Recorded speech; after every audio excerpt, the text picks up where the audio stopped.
se vrnemo v današnji čas v Slovenijo, tudi v bližnji preteklosti. Veliko muslimanov je prihajalo, po mojih podatkih ne bi bilo v Sloveniji preko 50 000.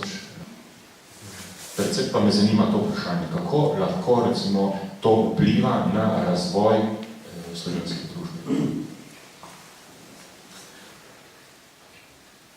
Osebno mislim, da prav velikega vpliva na razvoj slovenske družbe ti mešani zakoni ne bodo imeli.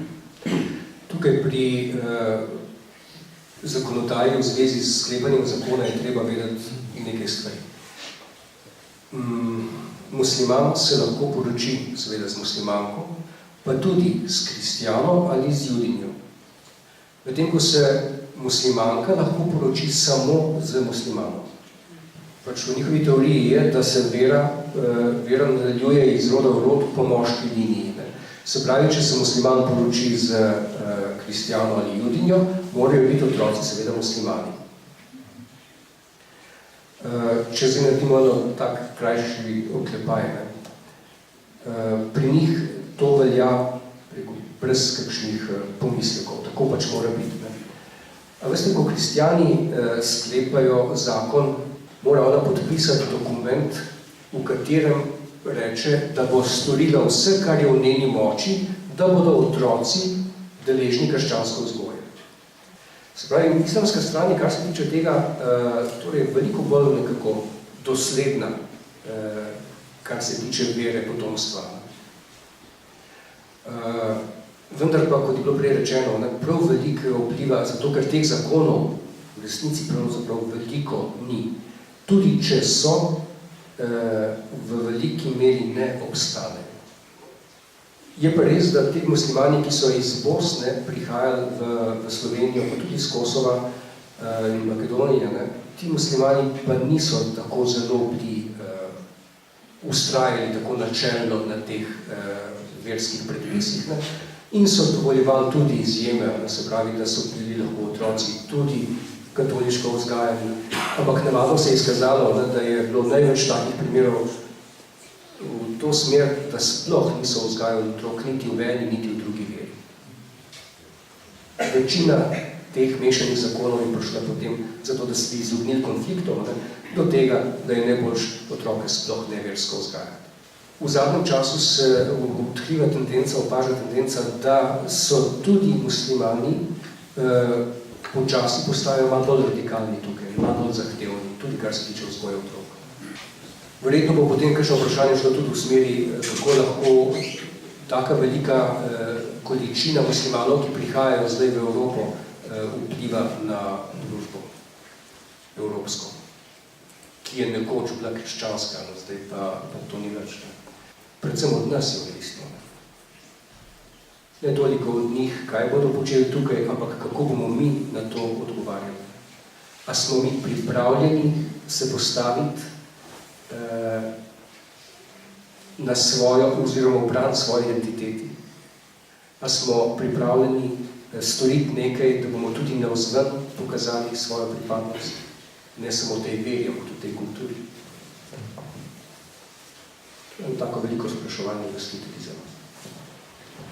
Mogoče za doktora Štrvenca kot politologa se da recimo na osnovi preteklih izkušenj predvideti, kam se bo razvijala evropska družba, ravno s tem prihodov muslimanov. In še mogoče eno podvprašanje, vloga medijev. Torej, po mojem, moramo vedno znova imeti pred očmi, ko ocenjujemo, kam bo vodila ta kolona beguncev, ki prihajajo v Evropo, to, da je Zahod sam zakuhal to godno.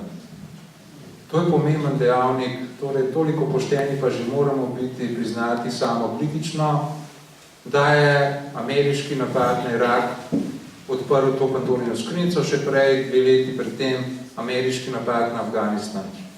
In tudi Slovenija je svoj kamenček dodala torej k napadu na Irak. Slovenija je pristopila k Vilnuški izjavi, ki je na nek način politično legitimirala napad na Irak.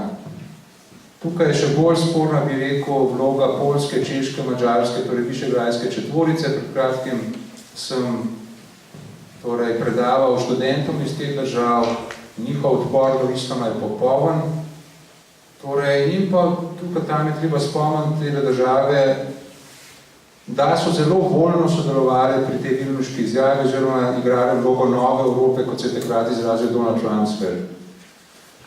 Drugo, kar je kvantiteta, se pravi, do sedaj je prišlo z zadnjimi begunskimi vali, recimo, da je prišlo največ 1 milijon teh ljudi v Evropo. Zdaj moramo spet poudariti, da Evropska unija ima 500 milijonov ljudi.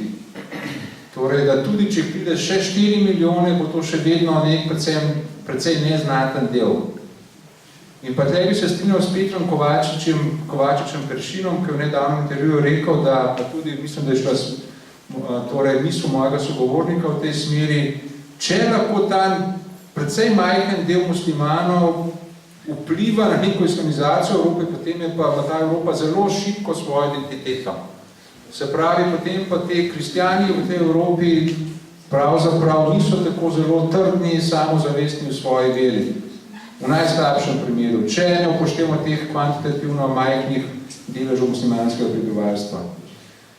Je pa res, da nimamo dobrih rešitev. Veste, tako v Siriji ni dobrih rešitev, v Iraku ni dobrih rešitev, ta Pandorina skrinjica je tako huda, da verjetno treba upoštevati tudi to, kar govorijo nekateri ekonomski analitiki, da bo prihod muslimanov, teh delavcev v Evropo, da bo verjetno zniževal torej ceno dela. In nekateri pravijo, da je morda Angeli Merkel torej to politiko odprtih vrat prišepnil nemški veliki kapital.